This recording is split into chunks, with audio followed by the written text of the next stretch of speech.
উনি ব্যক্তিগতভাবে আগে সরকারের দ্বারা ক্ষতিগ্রস্ত হচ্ছিলেন। আমি নিশ্চিতভাবে বলতে পারি ওনার এবার দায়িত্ব নেওয়ার পেছনে একটা সামান্য হলেও সেই প্রতিহিংসাজনিত আকাঙ্ক্ষা কাজ করছে। তার পরিচয় আমরা পেয়েছি। উনি আসার পরে উনার গ্রামীণ ব্যাংকের কর মওকুফ করে নেন নাই।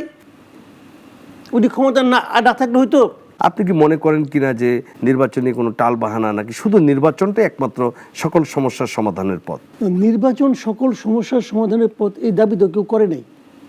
এই দাবি তো বিএনপিও করে নাই। তারেক রহমান সাহেবের সর্বশেষ যে বক্তব্যটা আমার কাছে খুবই গুরুত্বপূর্ণ মনে হয়েছে, তিনি বলেছেন যে নির্বাচন কবে হবে এটা জানার অধিকার জনগণের আছে। অবশ্যই আছে না? অবশ্যই। ধরেন আমার গাড়িতে আপনাকে আমি ড্রাইভার হিসেবে নিয়োগ করলাম, একটা গন্তব্য ঠিক করলাম, চট্টগ্রাম যাব। আপনার উপর ভরসা করে আমার গাড়িতে উঠে বসলাম। এখন আপনি গাড়ি 10 মিনিট পর পর থামায় চা বিস্কুট খান, আমি আপনাকে জিজ্ঞাসা করবো না ভাই আমি চট্টগ্রাম কয় পৌঁছবো? তারা খেলে আপসা কথা বলে, মানে হালকার উপরে ঝাপসা, একটা শব্দ আছে না, ওই হালকার উপরে ঝাপসা মারে খালি, আর কিছু কইলেই মন খারাপ করে।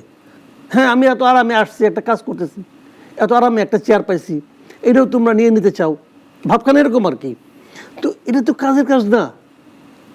আপনারা তো থাকতে আসেন নাই, আপনারা এমন আচরণ কেন করেন? আপনারা থাকতে আসছেন। আমাকে সবচেয়ে বড় কথা হলো কি, থাকতে যে চান থাকার যোগ্যতা কি আপনাদের আছে? আমার তো সন্দেহ আছে। আপনি থাকবেন কেন ওখানে? আপনার কি যোগ্যতা আছে থাকার?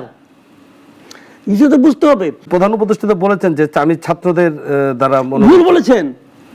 উনি ভুল বলেছেন। উনি কি ঈশ্বর নাকি যা বলবো সব ঠিক? উনি এই দেশের মানুষ মাত্রই ভুল হয়। উনি ভুল বলেছেন। জনতারা ছিল এই আন্দোলনের মূল। জনতার মধ্যে ছাত্র আসে, ছাত্রের মধ্যে জনতা আসে না, মাথায় রাখবেন। জনতার মধ্যে ছাত্র আসে এবং এই জনতারা এই আন্দোলনটাকে এই পর্যায়ে নিয়ে এসেছে বাই চান্স। তখন সামনে ছাত্ররা ছিল, তারাই তো আন্দোলনটাকে প্রথম চাঙ্গা করেছে। কি করেছে? কিভাবে? তারা ফ্রন্ট লাইনে না থাকলে, তারা ফ্রন্ট লাইনে কি হয়েছে? ফ্রন্ট লাইনে থাকবে কেউ না কেউ। আচ্ছা মুক্তিযুদ্ধ কে করছে? মুক্তিযুদ্ধ পয়েন্ট আসি, আপামর জনগণ করছে। আপামর জনগণকে ক্ষমতা আসছে না, আওয়ামী লীগ এসেছিল, বুঝে নেন। ঠিক আছে, এখানেও বুঝে নেন।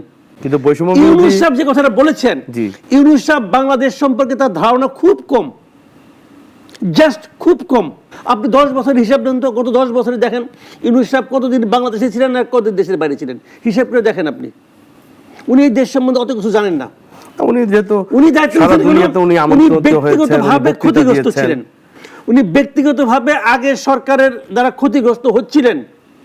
আমি নিশ্চিতভাবে বলতে পারি ওনার এবার দায়িত্ব নেওয়ার পেছনে একটা সামান্য হলেও সেই প্রতিহিংসাজনিত আকাঙ্ক্ষা কাজ করছে। তার পরিচয় আমরা পেয়েছি। উনি আসার পরে উনার গ্রামীণ ব্যাংকের কর মওকুফ করে নেন নাই। উনি ক্ষমতা না থাকলে হয়তো। আমার কথাটা হলো কি, এই সরকার এসেছে কেন? বেসিক্যালি তাদের কাজ হলো দুটো। একটা হলো একটা নির্বাচন দেওয়া, আর একটা হলো কিছু সংস্কার করা। সংস্কারগুলি এ কারণে করা যাতে নাকি পরবর্তী সময় যারা ক্ষমতায় আসবে তারা যেন হাসিনার মতো স্বৈরাচারী আচরণ করতে না পারে, স্বৈরাচারে পরিণত না হতে পারে। এই দুটো হলো দৃশ্যমান চাহিদা তার কাছে জনগণের। আর তৃতীয় চাহিদাটা কি? তৃতীয় একটা চাহিদা আছে, ওটা হলো একটা অব্যক্ত চাহিদা, অনুচ্চারিত চাহিদা। সেই অনুচ্চারিত চাহিদাটা কি ছিল? যে যতদিন এই কাজগুলি আপনি করবেন ততদিন তো এই দেশটাকে চালাতে হবে, ততদিন আপনি এই দেশটাকে চালাবেন। আগে আমাদের জীবনযাপনের যে সংকটগুলি ছিল, সেই সংকটগুলি ছিল অপশাসন, অপব্যবস্থা, মাস্তানি, চাঁদাবাজি, সরকারি দলের একটা মানে তাণ্ডব, এই সমস্ত কারণে ছিল। তো ওইগুলি তো সরকারি দল থাকছে না, কাজে এটা অটোমেটিক হয়ে যাবে। দেখা কি গেলো, যেটা নাকি খুব সহজ মনে করা হয়েছিল এরা ওইটাই পারে নাই। মানে এরা এতটাই অযোগ্য, তারা ওইটাই পারে নাই। সিন্ডিকেট বাতিল করবে, যে বাণিজ্য মন্ত্রী সে তো নিজেই তো সিন্ডিকেটে তেলের দাম বাড়াই দিল 8 টাকা। ওই দেশের জনগণ সঙ্গে ওনার কোনো যোগাযোগ আছে?